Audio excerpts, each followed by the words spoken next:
সোনা, তুমি পড়ে গেছো? অনেক ব্যথা পেয়েছো? কেমন করে পড়েছিলে? ধাপুত করে? আর কেমন করে কান্না করেছিলে পড়ে? করে আর কোথায় কোথায় ব্যথা পেয়েছো দেখাও। কোথায় ব্যথা পেয়েছো, কোথায় দেখাও।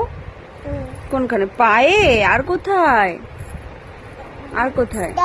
ডান পায়ে? ও সোনা রে, কি করতে গিয়ে পড়ে গেলা তুমি? কি করছিলে তুমি? হ্যাঁ, এটা মাম্মার পা। তুমি কি করতে গিয়ে পড়ে গেছিলে? দাপুট করে তো।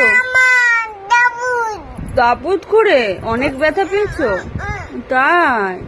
তারা একটু আদর করে দিয়ে আসো। থাক, কি দেবো বলো?